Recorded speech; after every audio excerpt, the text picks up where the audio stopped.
She stood still on the edge of platform 7, her fingers wrapped tightly around a dog-eared notebook. The kind with soft pages and a cracked spine. Her knuckles were pale, white like pressed lilies, while the wind swept through her coat and danced with the frayed edges of her red scarf, almost like it wanted to whisper a warning. Around her, the station pulsed with life, bodies rushing past, children tugging parents forward, coffee steaming from takeout cups. But she didn't move.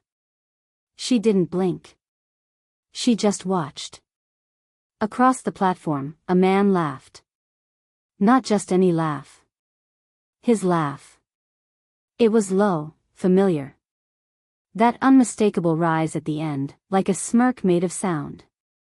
He was standing with a woman now, one hand resting lightly on the handle of a polished suitcase, the other gesturing in a story he seemed far too proud to be telling. His face glowed beneath the station lights. His name echoed faintly from a paperback in a nearby stand, his name on her story. Her grip tightened around the notebook. The red scarf slipped off her shoulder and danced briefly into the air, like it, too, wanted to leave. She didn't chase it. Instead, her eyes locked on him, the man who once sat across from her at late-night cafes, listening too closely, taking notes in his head, pretending to be inspired by her passion while sharpening a quiet knife in the background. She remembered the way he looked at her story like it was his mirror. "It's brilliant," he had said. "But I'd start it differently. More marketable." A flicker of doubt had bloomed in her then. Not love. Not trust. Doubt. Now, here he was. The author of the book she once bled for. The announcement for the next train crackled overhead. The crowd shifted. Still, she didn't move. Her hand trembled slightly, and the notebook nearly slipped. She pressed it to her chest. And just then, as if on cue, he turned. He didn't recognize her, not at first. But something in his eyes wavered, like memory knocking softly on a locked door. A flicker of unease passed over his smile. Just for a second. She didn't look away. She let the silence speak. The red scarf now lay tangled at the edge of the tracks, ignored. But not forgotten. Inside her coat, her phone buzzed. A message from her agent. "They want the rights. All of them. Bestseller within 48 hours. She didn't smile. Not yet. She turned, notebook still in hand, and began to walk away. The train arrived behind her with a roar. She didn't look back. Not even once. Not yet. The train pulled away behind her, metal shrieking against track, but her feet kept walking forward. Not quickly. Not in a rush. She didn't know where she was going, but she knew she couldn't stand still. Her red scarf was gone. She remembered when her father gave it to her, Christmas Eve, years ago. The only gift he could afford that year, hand-stitched with rough seams and awkward love. "For when the world feels too cold," he had said, tucking it around her neck with trembling hands. He died 3 weeks later. She had worn it through college lectures and job interviews that led nowhere. Through empty cupboards and manuscript rejections. Through nights when she stared at her old notebook and wondered if her stories meant anything to anyone but her. She wore it the night she read him that first draft, the boy who swore he loved her voice. "It's not polished," she had warned. "It's honest," he'd said. It was the way he looked at her that night, like she was art. She didn't realize he was looking through her, past her, at the story bleeding out of her hands. Now she watched the waiting area. People were laughing, crying, reuniting with mothers and daughters, lovers and friends. A boy about 10 threw his arms around his grandmother, nearly toppling her. She blinked. Her arms hung empty by her sides. She had no one waiting. No one calling. Just the quiet buzz of her phone with agents and emails and press interviews.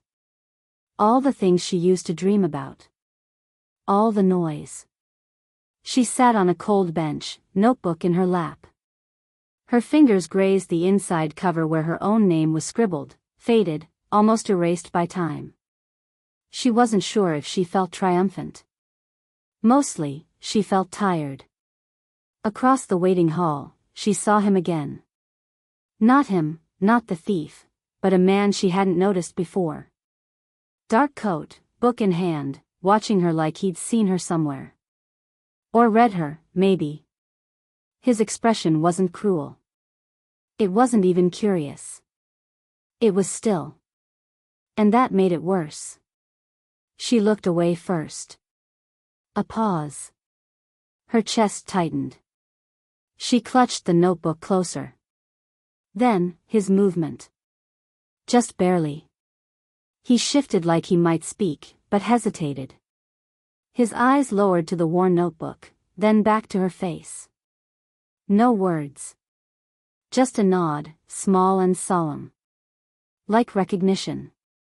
Like apology. The announcement of the next departure echoed overhead. She stood, slowly. She turned to leave. But as her boot touched the first step, she stopped.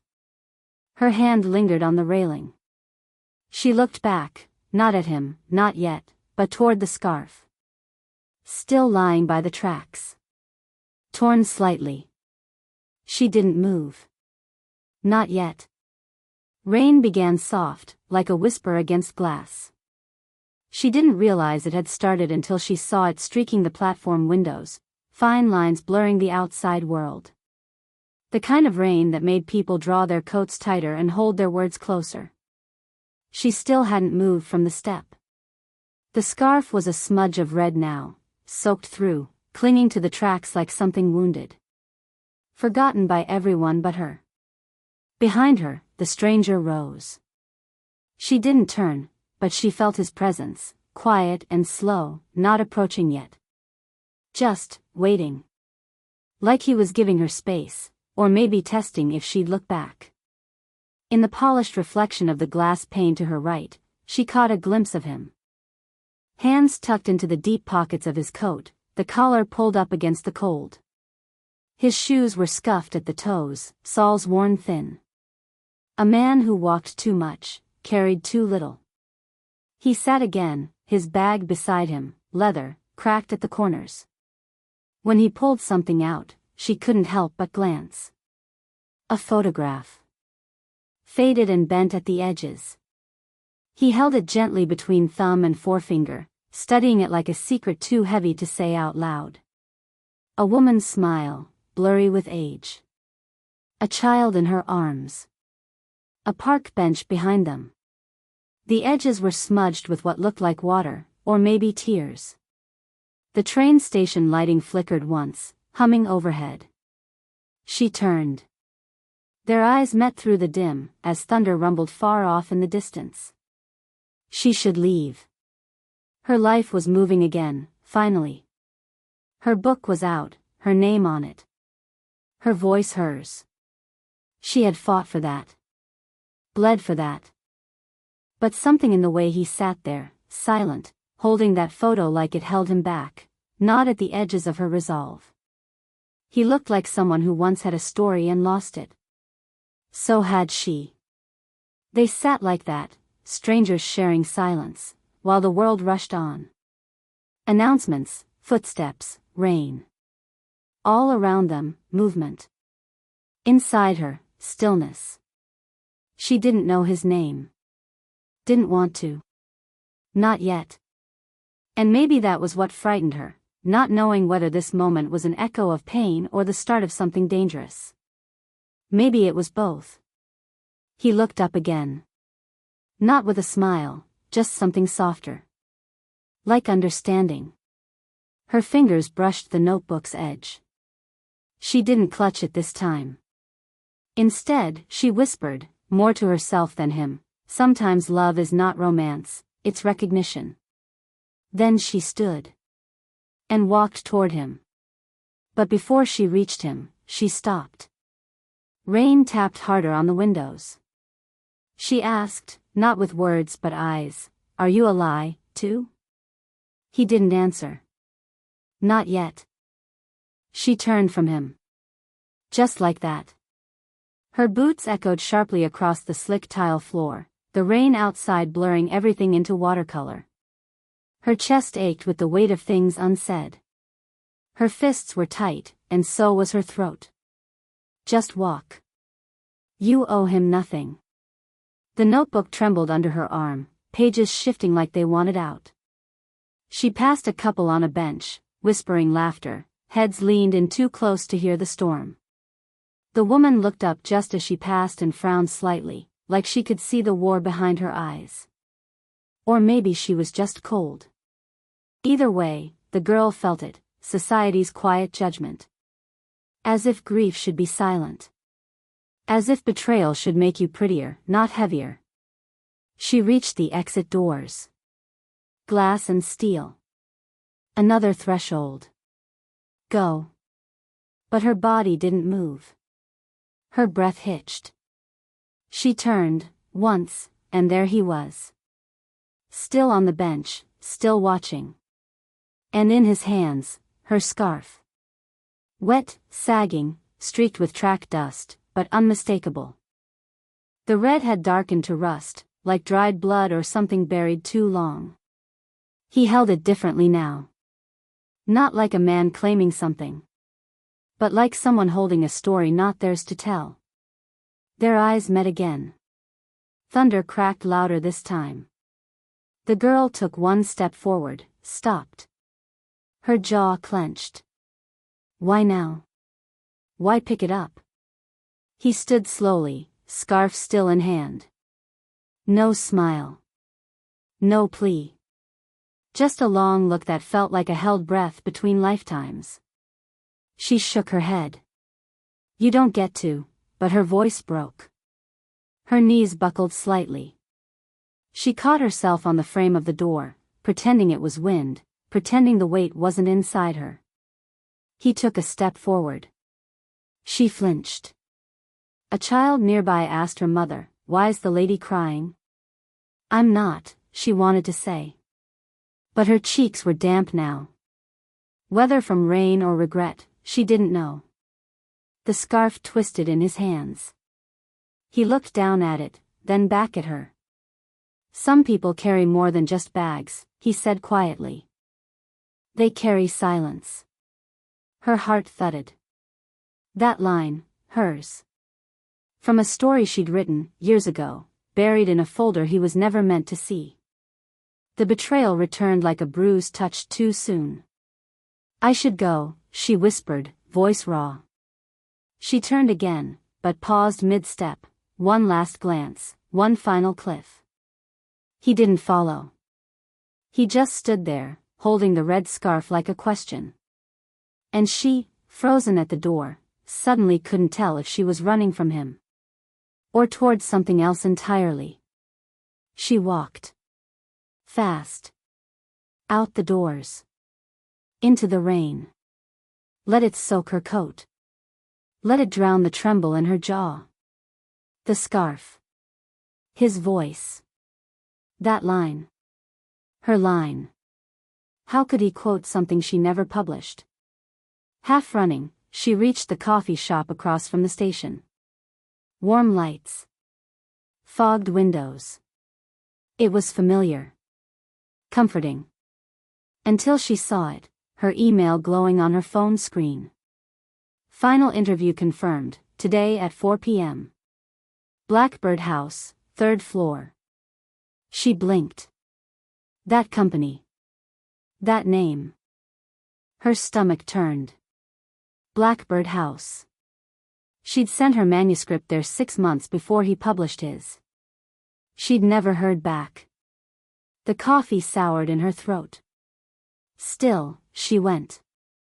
By 4:12, she was sitting on a stiff leather chair in a glass office surrounded by the same quiet rain. Her hair still damp. Her breath uneven. The receptionist had handed her a packet with the company's board members listed. Her fingers shook as she flipped to the last page. Eli Rowe. The name sent a jolt through her chest. She hadn't heard it in years. Not since the funeral announcement in the paper. His wife. His child. Red scarf. Train tracks. Silence. It all crashed in. The scarf wasn't just hers. It wasn't even his. It had belonged to his daughter. She'd seen that photo once, online, long before she ever met him.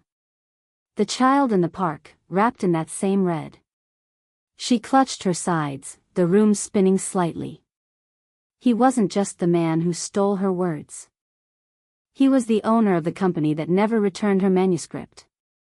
The publisher of the book she bled for. And the father of the girl who died at this very station. A line floated back to her, uninvited. Some people carry more than just bags, they carry silence. Her line. Written after her mother's death. Tucked into the middle of chapter 12 of her original manuscript, the one she sent to Blackbird House. The one he had access to. Not stolen from a printed book. Stolen before it even breathed. She stood, dizzy. The secretary called her name. Ms. Alina. She turned. The door to the conference room was open now. Beyond it, a circle of faces. One chair still empty. And a leather bag, resting near it, worn, cracked at the corners. The scarf. Now dry. Folded neatly beside it. This was no interview. This was something else. Something past the point of no return. Alina stepped forward. And walked into the room. The door clicked shut behind her. Inside, the room was too quiet. No handshakes. No welcome. Just eyes, watching her as if she were the subject of a story none of them had the courage to finish. And there he was. Eli Rowe. Standing at the far end of the table. No suit, no pretense, just the same dark coat from the station. The scarf was folded beside his chair. Her scarf. His daughter's. For a long breath, neither of them spoke. Then he finally said, "I never meant to publish it." The sentence hit like winter wind. She didn't sit. But you did. I read it when the manuscript came in. Blackbird flagged it. Before I even knew your name, he said, voice low. And something in it broke me. A pause. His fingers brushed the scarf. She used to make up stories, he said. Told me one about a girl with a red scarf who saved her city by writing truths no one else dared to say. He looked up. And then I read your manuscript and I saw her. Alina's throat burned. So you took it, she whispered. He shook his head slowly. I kept it. 4 months. I carried it. Read it over and over. I was going to write you back. But then, it spilled. One paragraph into a journal entry. A sentence into a speech. A chapter into a proposal. I told myself I was honoring her. But I was, taking. His voice cracked then. I don't want to be the author of that book anymore. She stared, waiting for the lie to land. But it didn't. Just silence again. Why call me here? She asked. He pushed a folder across the table. The rights. All of them. Yours now.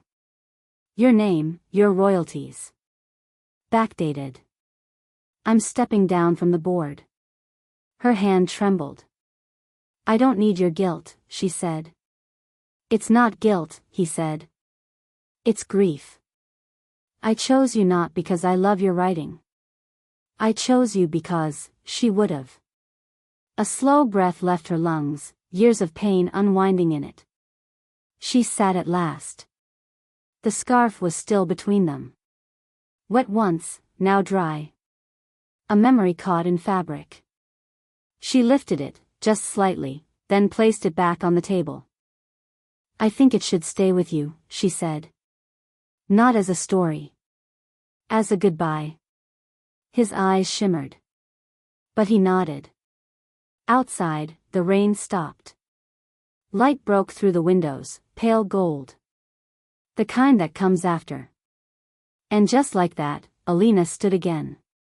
Stronger. She turned without a handshake. No forgiveness offered. Just a quiet release.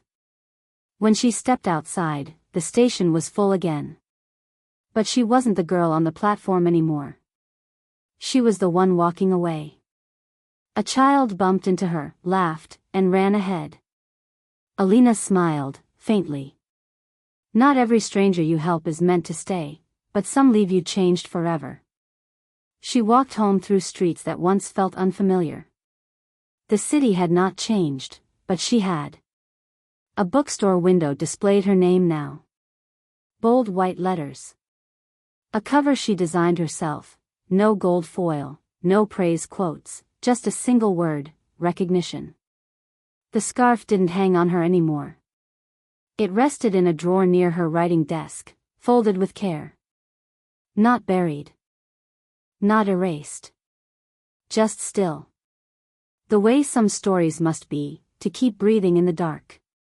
Her notebook, creased, soft, familiar, lay open beneath a reading lamp. No trembling hands this time. No clutching. Just a cup of tea beside it, still steaming, and pages that waited with patience, not pressure. Outside her window, the rain had paused. She watched people crossing intersections, couples, friends, commuters. One man stood at the corner, hand to his chest, as if checking his heartbeat. For a brief moment, their eyes met through glass.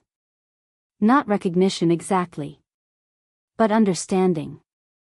Then he turned and disappeared into the crowd. She didn't follow. She stayed. Later, she found herself sitting at the edge of her bed, bare feet on cold wood, the silence not lonely, just present. Her fingers grazed the drawer's handle where the scarf lay folded. Her father's gift. His daughter's memory. Worn by both grief and grace. And she remembered the words, spoken not aloud, but inside her, stitched into everything she'd written since. Sometimes love is not romance, it's recognition. It wasn't about him. It never really was. It was about the girl who kept writing after her voice was stolen. The girl who didn't burn the story but rewrote it with her own fire. The one who stood at the platform, alone, and didn't shatter. The one who walked away. In the hallway, her phone buzzed once. Not a publisher. Not an apology. Just a message from an old friend, I saw your book today. You were right to wait. It's beautiful. She didn't reply right away. Instead, she whispered to no one, let them take the lie. I'll keep the truth. The rain began again, soft, like before. But this time, it didn't sound like sorrow. It sounded like pages turning. She looked toward her window, toward the city, toward something still becoming. And though the world didn't promise closure, it offered something else. A space to continue. A silence that wasn't empty. Because maybe not every ending needs to be clean. Maybe some endings are simply pauses. And maybe the hardest part of telling the truth is accepting that some people will never say thank you.